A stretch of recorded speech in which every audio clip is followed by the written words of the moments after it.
Welcome to this complete beginner's guide to the DJI Neo. But this is not just a guide for beginners, it's for anyone who wants to understand all the new features of this self-flying drone and how they all work. In this guide, we will take a look at everything that comes in the box, what everything on the drone is and does, how to actually get this self-flying drone in the air and change between the different modes. We will also take a look at the tracking options, controller options, and all the settings you need to know. Now, I have been flying the Neo for quite a few weeks now, and along the way I picked up plenty of tips and tricks that I'll also be sharing to help you get the most out of this fantastic little drone. And if you would like to rewind or rewatch any part of this guide at any time, I put timestamps down below to make this easy. Alright, let's jump right in and take a look at the DJI Neo. Let's start by taking a look at what's in the box. Now, there are a few different purchase options available, such as the drone only package and what we have here, the Fly More combo. And the first item you will find inside is the DJI Neo itself. You will also find this two-way charging hub, which can be used to charge all three of the supplied batteries at once, or you can use it as a power bank to use the drone's batteries to power things like your smartphone. If you are outside the US, you also get the new DJI RC-N3 remote controller. And this is a controller that you attach your smartphone to that allows you to fly the drone manually. But you can also fly the Neo with your smartphone only, and we will look at how later in this guide. This controller also comes with two RC cables, which allows you to change the adapter for the connection that your smartphone has. There is one USB-C adapter that comes pre-installed and one for the Apple Lightning adapter.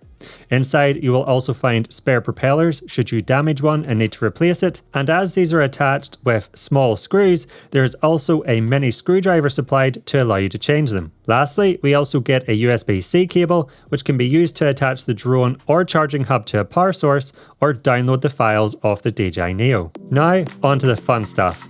Let's take a look at what everything on the drone is and does. So looking at the front of the drone, and the first thing you will see is the gimbal guard, which protects the camera and gimbal when you're transporting the drone. To remove it, what you need to do before each flight, simply push the top and bottom together and pull it away from the drone. This reveals the camera, which is attached to a single axis tilt stabilized gimbal, which along with electronic image stabilization helps to keep the footage smooth. And then looking at the design, you can see it has built-in propeller guards to protect them propellers against light bumps with obstacles, but the Neo also has these clip-on guards fitted to the top, and these also help to protect the propellers from getting damaged from above. Now, these are removable. Should you need to change a propeller, you can simply remove them by pulling on the 5 tabs along the edge of each, and then you can simply lift them off the drone. Underneath, you will then get access to all 4 propellers. Now, as mentioned earlier, these are installed with little screws, so to change one, you simply undo them with the supplied screwdriver, remove the old propeller, and then replace with the new one, before installing and tightening the new screws. Now, when doing this, there are 2 things to be aware of. Firstly, all 4 propellers are not identical. There are actually 2 different types, and it's the diagonals that match. So to make this easy, DJI has actually put a graphic on the packaging of the spare propellers, so make sure you double check you're installing the right propeller in the right corner of the drone. Secondly, do not, I repeat, do not reuse the screws that you have undone from the old propeller. The new ones come with fresh pre-applied Loctite that helps the screws stay in place, so always use them. Once done, to reinstall the clip-on propeller guards, you simply place them over the top and snap the clips back into place. Now, before taking a look towards the back of the Neo, I first wanted to show you a super easy way to make the videos you get from the Neo more engaging, and that is by adding sound effects and music. Plus, I have an incredible limited time offer that you won't want to miss. But first, take a look at this before and after using a clip captured from the Neo.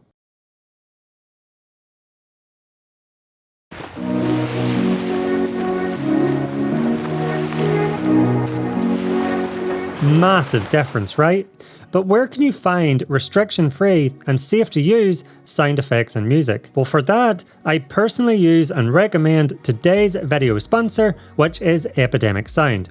With a world-class music library boasting over 50,000 tracks across various genres and playlists, Epidemic Sound makes it a breeze to discover that perfect song. Taking a look at this Neo clip, you can see that I added a wave sound effect along with some footsteps on sand to complete this coastal scene. And honestly, these couldn't have been easier to find with the diverse collection of 90,000 sound effects that Epidemic Sound provides. Importantly, they also own 100% of their music and sound effects, and because they are restriction free, you can confidently use them in your projects even when sharing on platforms like Instagram and YouTube. Now here is the exciting part. Epidemic Sound has given me a special code available for a limited time that allows you to get 25%, yes, 25% off their annual plans. Now there are two important details to remember. First, you need to use the link in the description below and enter the code when prompted, and second, this code is only valid for 1 week starting from today. This is a fantastic opportunity, so if you want to enhance your drone footage with music and sound effects, don't miss out. Alright, so getting back to the Neo, and looking at the rear, you will see this USB-C port. Now there's no microSD card slot on this drone. Instead you get 22 gigabytes of internal storage, which is what all the videos and photos get stored to. Should you wish to download these to your laptop or computer, you can do so by connecting the Neo using this USB-C port at the back. And you can also download these files wirelessly to your smartphone, and we will take a look at how to do that later in this guide. Now this USB-C port can also be used to charge a battery inserted into the drone. Flipping the drone over, you can see the battery housing along the bottom, and to insert one, you simply place it over the slot and then push upwards until you hear it click in place. To remove it again, you simply press the tab at the top of the battery inward and then slide it downward to release it.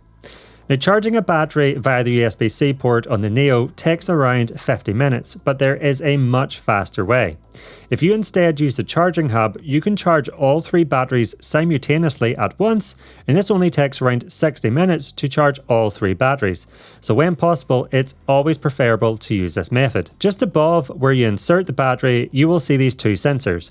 Now don't be fooled into thinking these are obstacle avoiding sensors, they are not. The DJI Neo has no obstacle avoidance. Instead, these are downward visual positioning sensors, and these are used by the Neo to do things like remain in a stable hover and not drift, know how high above the ground it is, and also scan the ground to check if it's suitable for landing. Flipping the drone over to look at the top again, and just below the DJI logo, you will see the power button. Now with a battery inserted, you can press this once, and using the 4 LED indicators also on the top of the Neo, these will light up to show you how much power is in that battery. And to turn the Neo on, you want to give this button a short press followed by a long press until all 4 of them LEDs light up and the Neo makes a noise to let you know it is now turned on. If you wish to turn it back off, you can do the same again, a short press followed by a long press on the power button until all 4 LEDs turn off. Flipping the Neo around, and just below the 4 status LEDs, you will see 6 icons that can light up, and these are the mode indicators.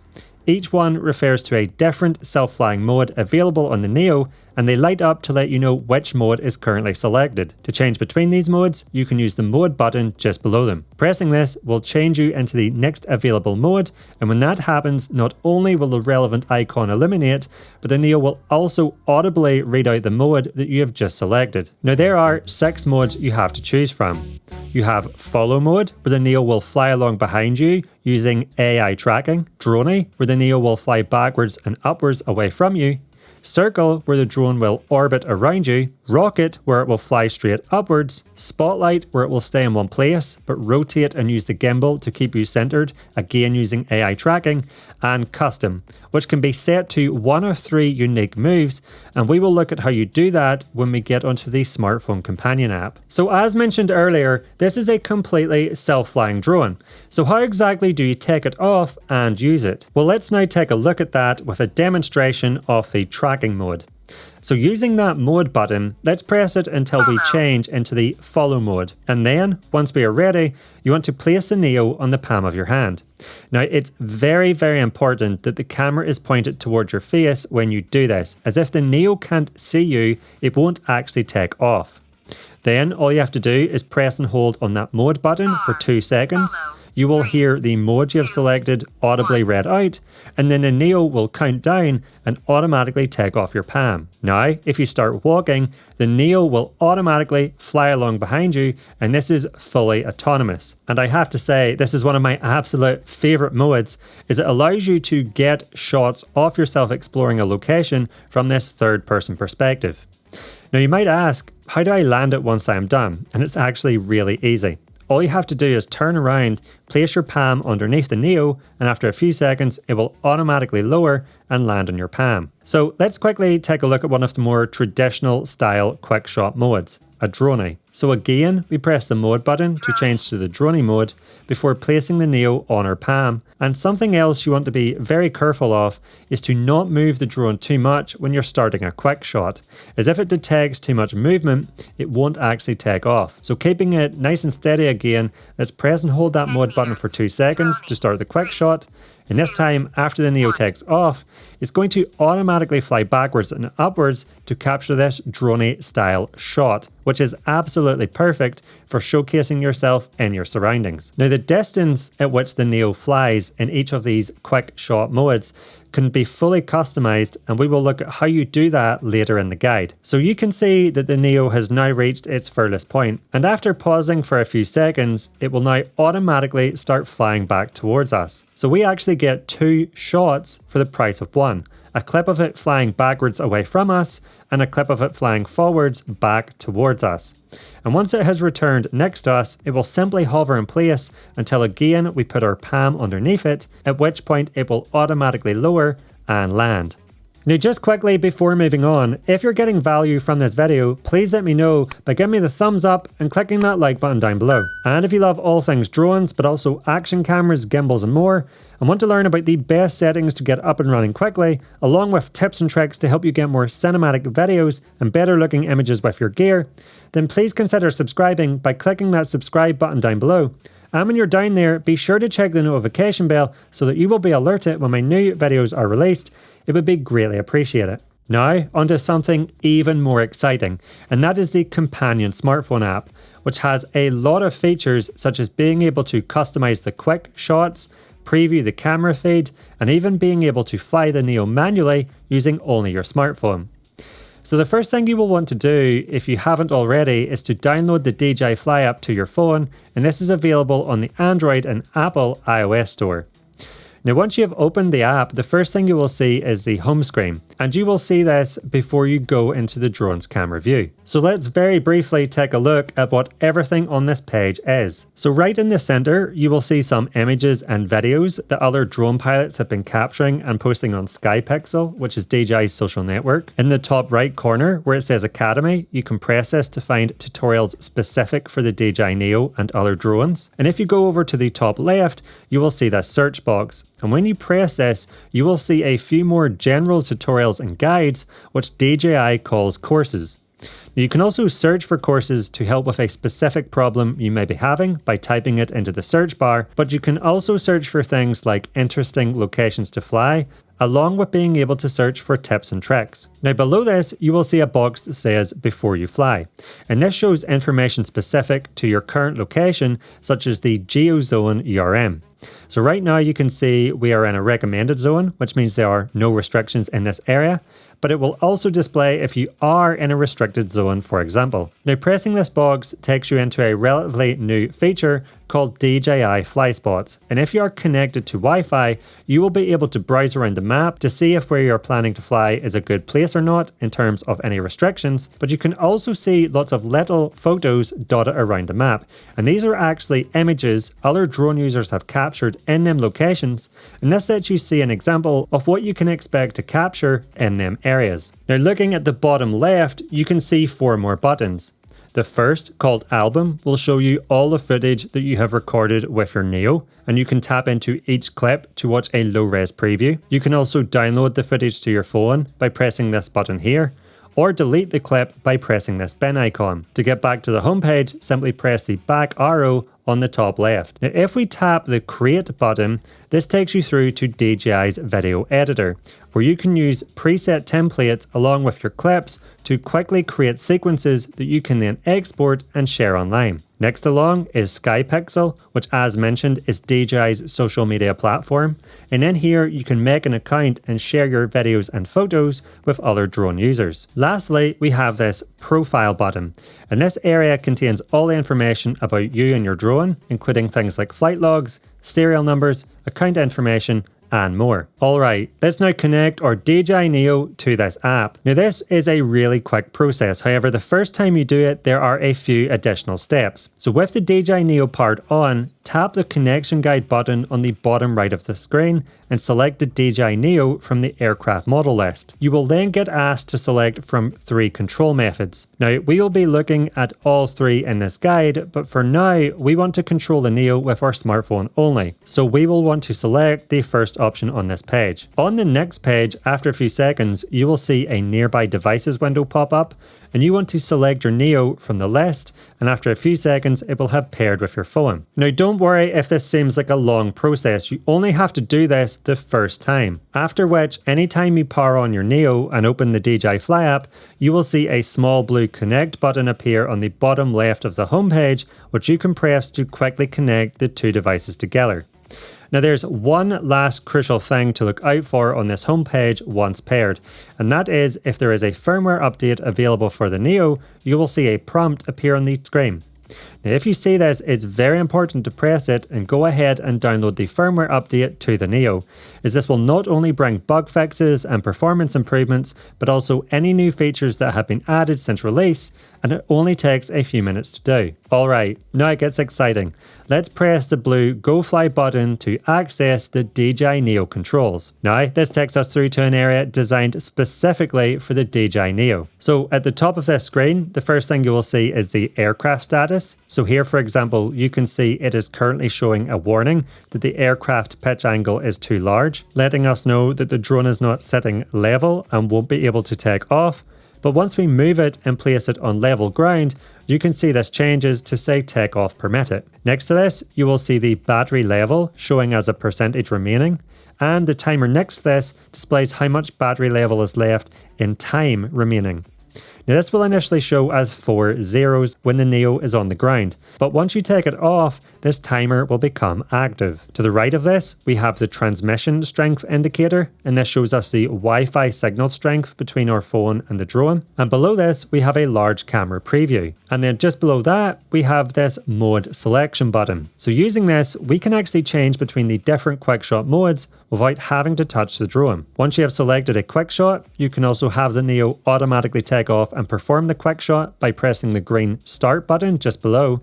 And once in flight, this button now changes to red and it says stop, and this is a very useful button to be aware of. If the Neo is performing a quick shot, such as a drone, and you realize it's on a collision course with an obstacle, you can quickly stop the Neo in its tracks by pressing this red stop button. With the Neo in the air, alongside being able to have it land on your palm, you can also have it land on the ground automatically by pressing this land button here.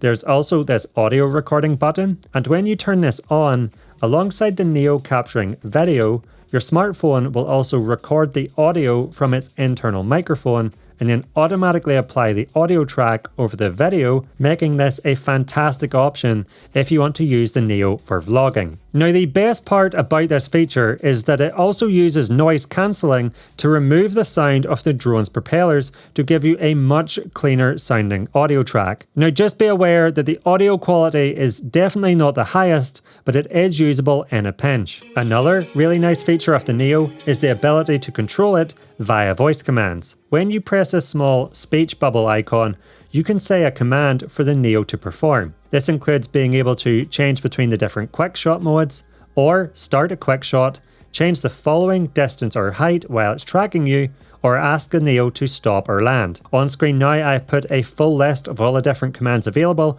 so feel free to pause the video and take a screenshot or write these down. Now the automated self-flying modes are fantastic, but let's say you want to fly the Neo manually to capture a few landscape shots. Well, as mentioned, the great news is you can do this with just your smartphone. If you go back to the mode selection button and press it, you will see an option at the top called manual control, which you will want to select. Now, to take the drone off, you just press and hold this take off button.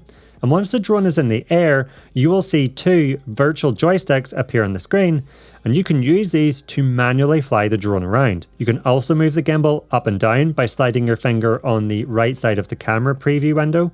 And to start a video recording, you simply press this red shutter button. And once you're done and want to stop recording, all you have to do is press it again. You can also switch from video to photo mode by pressing this recording mode button to the left, and then to capture an image, again just press the white shutter button. Once you're done and want to land the Neo, you can either place your palm underneath it and it will automatically land, or you can press this landing button here to have it lower and land on the ground. Now, onto some crucial settings that will make sure you get the highest quality videos and photos possible and unlock a few hidden custom modes. If you tap the settings button on the bottom right of the app screen, you will get taken to the Neo's settings menu. Now the first 6 options on this list allow you to customize each individual QuickShot mode. So for example, if we tap into follow, you can see we can change the follow distance and follow height when using this mode. Now it's very important to set these settings depending on the location you are flying. So for example, if you're flying indoors or somewhere with overhead obstacles such as branches in a forest, you will want to set the follow height to flat. This ensures that the drone doesn't rise up too high and potentially collide with the ceiling if indoors or then branches in a forest. On the other hand, if you're flying outdoors, somewhere with hedges or bushes, then you may want to set this to the high setting so that the Neo flies slightly higher, avoiding them low down obstacles. If we go back and go into Droney, you can see we can set the distance the drone will fly away from you. For circle, you can choose the radius distance the Neo will orbit you at. For rocket, we can decide how high we want the Neo to rise, and we can also decide if we want it to rotate as it rises up in the air, which will give us this much more creative shot. And for spotlight, we can decide if we want the camera to be in photo or video mode. Now by far the most interesting option is the next one, custom. As we briefly mentioned earlier in this guide, on the Neo, the 6th QuickShot mode you can select is called custom. And in this settings menu is where you can decide what movement the drone will do when you select that mode. And you have 3 options to choose from: helix, boomerang, and DirectionTrack, and I highly recommend you set this to the latter. You see, when you're using the follow QuickShot mode, the Neo will always move around to fly behind you, regardless of what orientation you take it off from. So if you would like tracking shots from a different orientation than just from behind you, you will have to use this DirectionTrack mode. With this set, when you start the custom QuickShot mode, the Neo will follow your movement in the direction the aircraft was took off from, and this can allow you to get tracking shots from in front of yourself, for example. Now when it comes to landing the Neo using this mode, because the drone might be flying in front of you, if you walk forward to place your palm underneath it, you will find it keeps flying away from you. Don't worry though, all you have to do is stand still for 3 seconds, then place out your palm, and the Neo will automatically fly back close to you, above your palm, and land. Just below these options, we also have our camera settings, and in here you can change the resolution and FPS. Although for the highest quality possible, you will want to set this to 4K 30 FPS. But if you wish to capture slow motion footage, you can drop this down to 1080p to record at 60 FPS, which will allow you to slow your footage down by around 2 times. And if you scroll down, you can also select the aspect ratio you want to capture images in. I personally recommend setting this to 4:3, as it allows you to capture an image with the full size of the camera sensor. And it also means that if you are cropping the photo to 16:9 after the fact, then you have more scope for reframing should you need to recenter your subject. Alright, let's now take a look at how you can fly the Neo with a more traditional style controller, including what all the buttons do and how it differs from flying with just a smartphone. Now there are multiple controller options available for the Neo. There is the DJI RC-N3, which is what we will be looking at today, but you could also use the RC-N2, which is basically identical, or the DJI RC2, which again features very similar buttons, but instead of having to attach your phone to it, there is a built-in screen. You can also use the RC Motion 3 or DJI FPV Remote Controller 3 with the Goggles 3, and we will be looking at this in a little more detail later in the guide. So first, let's take a look at the controller itself. Now, the first thing we want to do is attach our smartphone, which we can do by lifting up the cage at the top and then connecting the RC cable to our smartphone. If the attached cable is the wrong adapter for your phone, you can swap this out by simply removing the other end from the controller and then attaching the correct adapter cable. Next, you will want to remove the two joysticks from the bottom of the controller and screw them onto their joystick bases, and these joysticks are what you use to fly the drone around in the air. Looking at the front of this controller and going from right to left, the first button you will see is the power button. Now, just like the Neo, you can press this once to see how much power is left in the controller, and this shows on the 4 LED indicator lights just below. Or you can turn the controller on by giving the button a short press followed by a long press until all 4 LEDs light up and the controller makes a noise. To the left of this, we have a slider, and this allows us to choose our flight speed mode. Choosing C, which stands for Cine, is the slowest flight setting, resulting in slow drone movement, perfect for capturing cinematic shots. N, which stands for normal, is the middle ground speed setting, and S, which stands for sport, will allow the drone to fly at its fastest possible speed. To the left of this, we have our pause and return to home button.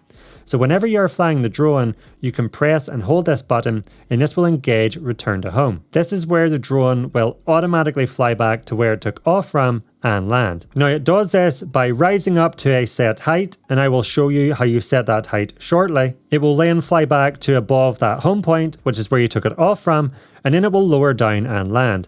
So this is a great safety feature, allowing you to always get the drone back to you. Now instead of pressing and holding, if you only tap this button once, it will engage the pause mode.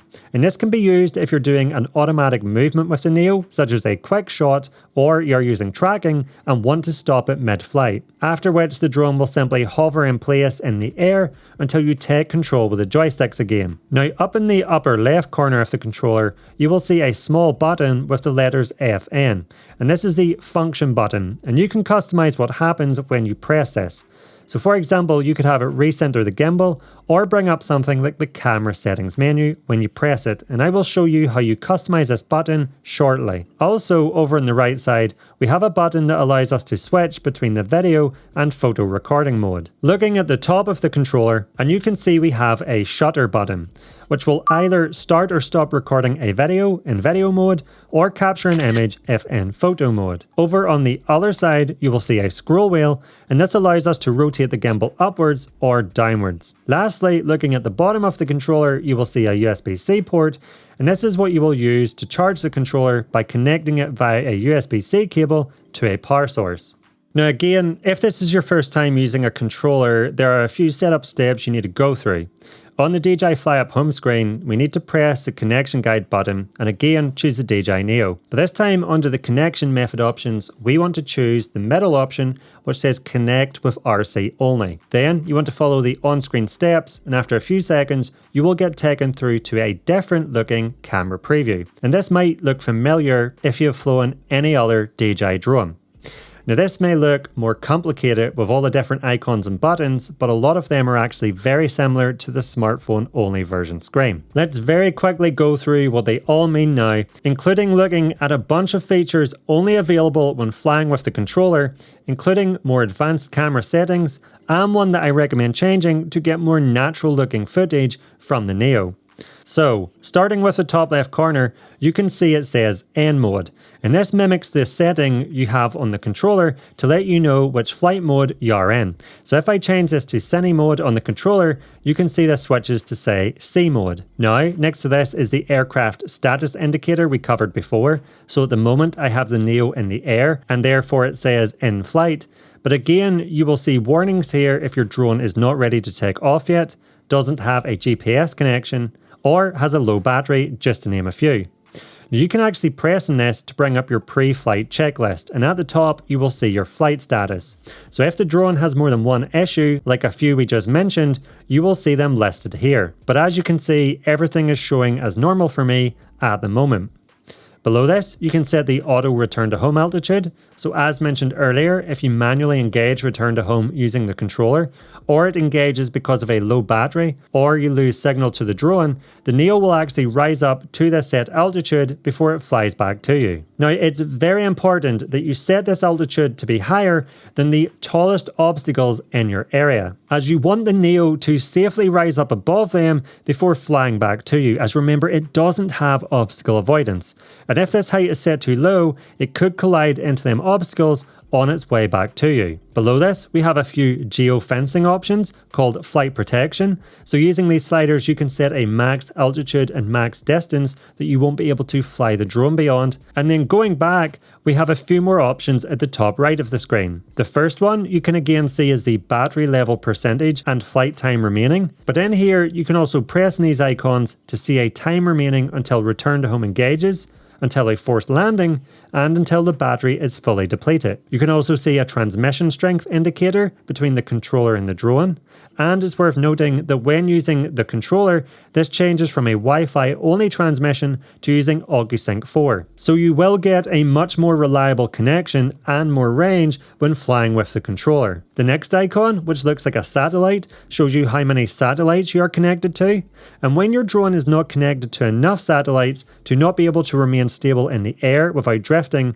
or to have the return to home functionality, this will show as red. So you want to wait until this icon changes to white before you take off your drone. The three white dots next to this allows you to go into your advanced settings menu, and we will be diving into this shortly. Looking at the right side of the screen now, in the first icon you will see that looks like a little film strip is our recording mode selection. So if we press this, right now you can see we are in video mode. But there is also a photo mode where you can capture a single image, or a timed shot mode. And if you scroll down, you will also see we have QuickShots. Now this works much like the QuickShots available on the top of the drone, in that you can select the move you want the drone to automatically make. But the way this differs is, you have to manually select the subject you want the drone to do the automatic move around. And you do this by dragging your finger on your phone screen to draw a box over that subject. And then once happy, you hit go, and now the Neo will start performing that drone move around whatever or whoever you have selected. Now switching back over to the video mode, you will see this big red shutter button, and this can be used to start or stop a video recording. Or if you're in photo mode, this will be a big white button which you can use to capture an image. Just remember that you can also use the shutter button on the controller to do the same thing. Next, underneath this is the album button. And this takes us to the media album that we looked at earlier, where you can preview, download or delete any of the videos or photos stored in the Neo's internal storage. Okay, now on to the crucial camera settings, and you will want to know how these work to get the highest video quality possible from this drone. Now the Neo has two exposure modes, Auto and Pro, which is the manual mode, and these can be switched between by tapping the small Auto icon on the bottom right corner of the screen. Let's start with Auto. In this mode, the Neo will automatically adjust settings like the ISO and shutter speed to get an image it thinks looks properly exposed for any given scene, and it works really well. This mode is perfect for beginners. Now next to this icon, you will see the letters EV and a number, and this is the exposure compensation setting. When you tap this, you can tell the Neo to expose slightly darker or slightly brighter than it thinks is correct without having to dive into the deeper camera settings. So for example, if you're using Auto and you think the image is too dark, you can increase this value and the image will get brighter. Likewise, if you think the image is too bright, you can lower this number and the image will get darker. Now here's a top tip. In my testing, I have found the Neo tends to overexpose the highlights such as the sky in Auto mode, usually resulting in a sky that looks completely blown out and all white. To help prevent this, I recommend you set this value to -0.3, and this tells the Neo to expose a tiny bit darker with the aim of preserving those highlights to get a nicer looking sky. Now next to this setting, if you tap the Res and FPS icon, you can set your resolution and FPS. And next to this, you can see how many minutes of video storage is remaining on the internal storage. And if you change into the photo mode, this will also show you how many remaining images you can capture before that storage runs out. Now something that's very important to be aware of if using the auto exposure mode is the fact that this will be constantly changing as your Neo moves around. and this can sometimes result in jarring looking exposure shifts. Thankfully, there is a feature built in that prevents this from happening. So before hitting record, if you press and hold on your phone screen, you will see a yellow square with a small padlock appear. And this now indicates that the exposure settings the Neo has automatically chosen are locked, so that as you fly around, these won't change, resulting in more professional looking footage. Once you're done recording, you can unlock that exposure again by tapping anywhere else on the screen. Now, if you want more manual control over the camera, you can tap that auto icon to change into the manual mode called Pro. And now you can see there are a lot more options that have just become available. So firstly, you will now see an icon for the shutter speed, aperture, ISO and exposure compensation. And if you press this, you can adjust most of these settings. Now, if you want to manually control both the ISO and shutter speed, you can deselect the yellow auto icon next to these, and now you have full control over the slider to adjust both these settings. Or you can also have a mix of auto and manual. So maybe you want to manually control the ISO to keep it at a low setting, but you want the Neo to automatically control the shutter speed. Well, you can do that by deselecting the auto button for ISO, but keeping it turned on for the shutter speed. Now, when you do this, you can also control the exposure compensation again, telling the Neo how bright or dark you want the image, and this is applied to any setting you have the auto button turned on for. Below this, you will see two icons. So the camera shutter icon is the screen we are currently in, but if you tap the settings icon to the left of this, you will see more options become available for the camera. So at the top, the first thing we can change is the white balance, and by default this is in auto. But again, if you want to manually control this, you can deselect auto and adjust the temperature of the image, such as making it warmer or cooler for the scene you are capturing. But I normally just leave this setting on auto, and it does a fantastic job. Underneath this, you can again adjust the resolution and FPS, and below this you can see in gigabytes how much of the internal storage is remaining. Now, the next option you will see is called coding format, and each one of these options, H.264 and H.265, has some pros and cons, but I'll try now to give you a simple explanation of each and which one you should use. So to keep this really simple, H.265 is a newer format that results in much smaller file sizes, so you can record more with the total volume of the internal storage on the drone. But these files do require a slightly more powerful computer when it comes to editing them. Now, most modern machines and phones can handle these files absolutely fine. But if you do find your footage is stuttering when watching it back on the computer, you can change this setting to H.264, which is a format that requires much less processing power to help it play back smoother. And this is suitable for older machines. Now, this won't change the video quality, but the only drawback is that the file sizes are much larger, so you won't be able to record as much footage with the total space of the internal storage. Now let's close this window quickly and switch over to the photo mode, and then tap on these settings on the bottom right corner again to bring the screen back up. And now you can see, because we are in photo mode, there's one new option has appeared, and this is the aspect ratio. Now, as mentioned earlier, I recommend changing this to 4:3 so that you can capture an image with the full size of the camera's sensor. Moving over to the bottom left of the screen now, and the first thing you will see is the flight parameters. So along the top you can see how quickly the drone is moving horizontally and vertically, and along the bottom you can see the distance the drone is from its home point in terms of height and distance. Now remember, the home point is where you took the drone off from, and a really nice feature is the fact that the home point is overlaid on this camera preview using augmented reality. So if you point the Neo towards where you took it off from, you will see this small edge icon, and this will let you visually see where the drone will return home to if return to home engages.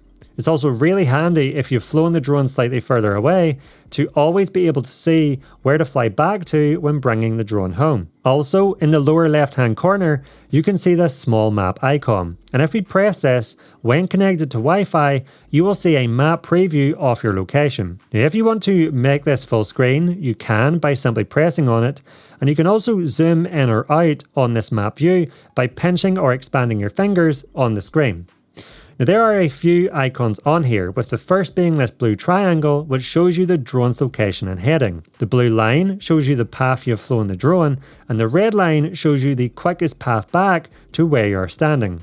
You will also see a small blue circle icon, which is where the controller is at, so where you are standing, and also a yellow H icon showing where the home point is set to. Also, in this full map view, you will see the drone's camera view has minimized to the bottom left corner, and if you wish to bring it up full screen again, you can do so by simply pressing on it. Just above this, on the left hand side, you will see this small down arrow, and when you press this, it will bring up this screen where you can press and hold to have the drone automatically land. Now, when using the controller, we also have the ability to track subjects, and you can do this by again dragging your finger on the screen to draw a box over whatever it is you want to track.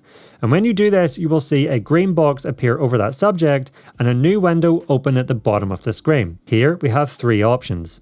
If you choose ActiveTrack, the drone will automatically fly along and track the subject.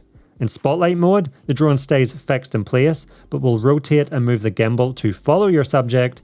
And if you select POI, which stands for Point of Interest mode, you can select a direction and speed using the arrows that appear before hitting go to have the drone automatically orbit or circle that subject. So now that we have covered the basics, let's dive into the advanced settings menu and take a look at all the available options, including one that will make a big improvement to the Neo's video quality. So to access these settings, you want to tap the three white dots on the top right corner of the screen. Now in here, you can see we have 5 different tabs, and let's start with the first, called Safety, which allows us to set various safety related settings off the drone. Now the first 3 options on this list we have already covered. So we have the 2 flight protection settings, allowing us to set altitude and distance limits, and we can set the auto return to home altitude to configure the height the drone will automatically fly back at. Now below this, we have an option to update the home point, which by default is the location you took the drone off from.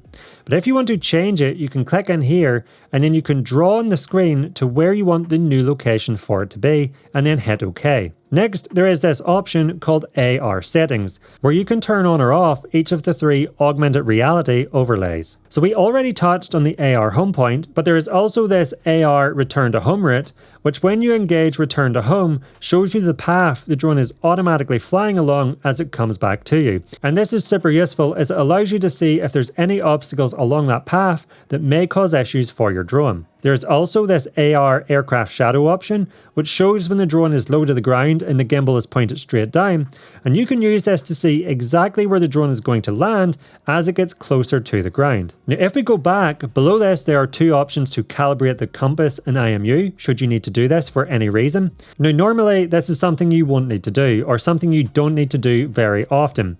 But if the drone requires it, you will get a prompt on the aircraft status letting you know to come into these options and go through the calibration process. Underneath that, you can find information about the inserted battery. You can also unlock the geozone, so if you're flying in a restricted area and you have permission, you can go through and unlock that here. And then a really useful feature to know about, should you crash your drone in an area with tall grass for example, and are struggling to find it, is this Find My Drone option. And I have to say this feature has actually saved me on more than one occasion. So when you tap in here, you will be able to see a map of your location, including the last known location of your drone. And you can also start it flashing and beeping by pressing this button here, which will also help you locate it if it's within earshot. Now right down at the bottom, you will see an option called Advanced Safety Settings. And an absolutely critical setting to know about is the Signal Lost Action. So here you can decide what happens when you lose connection between the controller and the drone. And by default, this is set to return to home, which is perfect if you're in a wide open area. However, if you're indoors or in a forest, for example, you wouldn't necessarily want return to home to engage, as this will start the drone ascending up into the air, and again because it doesn't have obstacle avoiding sensors, this could cause it to crash into the ceiling or them trees. So in those cases, it makes more sense to have it either descend and land or hover in place until you walk back closer to it and regain that connection. Below this is another super important setting called Emergency Propeller Stop. And with this turned on, if you hold your joysticks downwards and inwards or downwards and outwards, the propellers will stop spinning even if the drone is in the air, and this will cause it to fall out of the sky. So it's very important that this is set to emergency only to prevent that from happening. Alright, let's now go back up and change to the Control tab across the top.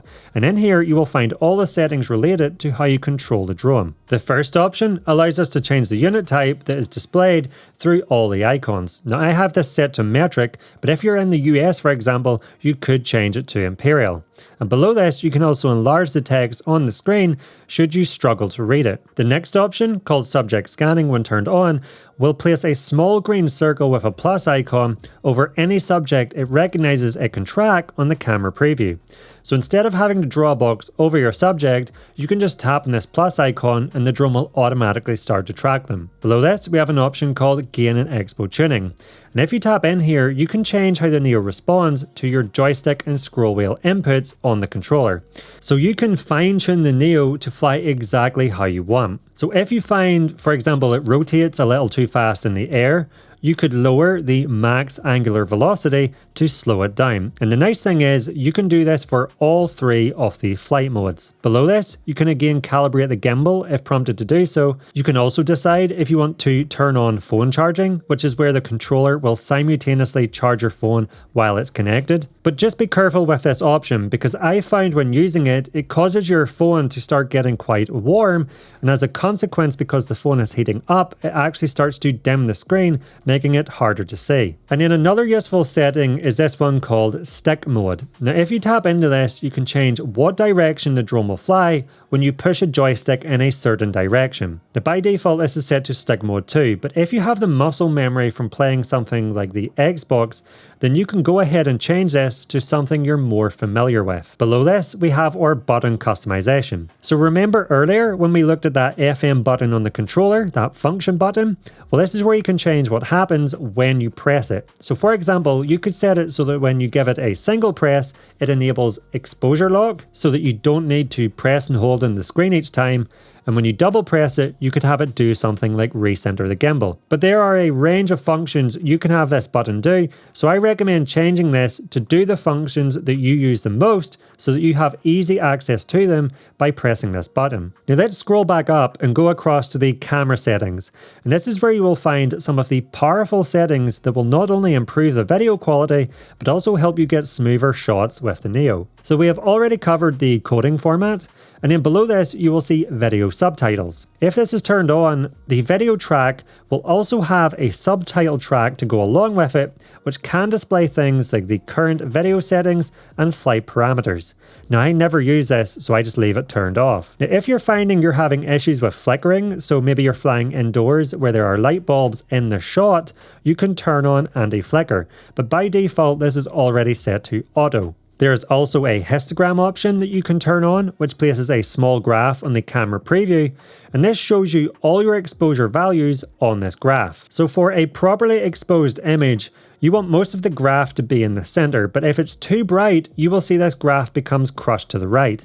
And if it's too dark, you can see this graph becomes crushed to the left. So this is a really nice visual way to be able to check the exposure. More useful if you're using pro or manual camera controls. Likewise, you can also turn on the overexposure warning, which will place this zebra pattern over any area of the image that is too bright or overexposed, and this can be very useful for checking to make sure areas of your image, such as the sky, aren't too bright. Below this, we have 3 grid line options, and when you turn these on, these lines get superimposed over the camera preview to help with things like framing your shot and composition. Next, we have the frame guide option. Now, unfortunately, the Neo can't capture vertical video, which means you will need to crop the footage in post if posting to social media sites such as Instagram. However, what can happen sometimes is that you fly too close to the subject when capturing the footage, so that when you come to crop it down, you actually cut the sides of the subject out, and this doesn't look very good. Well, if you tap into frame guides, you will see a range of different aspect ratios available. And if we scroll down and turn on 9:16, now when we go back to the camera preview, you can see it has shaded out the parts of the video that will be cut out if we crop it down to that aspect ratio. Now, this doesn't crop the footage for you, you're still capturing the full-size 4K video. This is just a visual guide when capturing it to let you see where the crop lines will be when you do it after the fact, to help make sure it doesn't result in parts of your subject getting cropped out.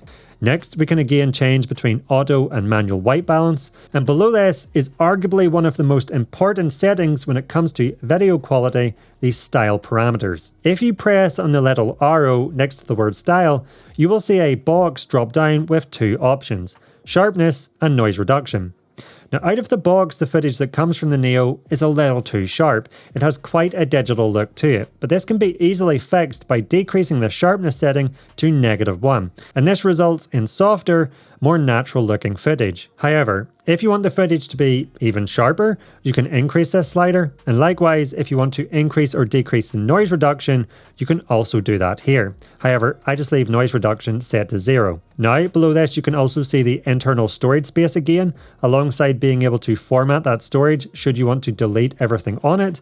And then underneath this, you have the options to add custom names to the folder and files being saved to that internal storage. And this can be useful for organizing your clips if capturing footage in multiple different locations. Underneath this is your cache recording.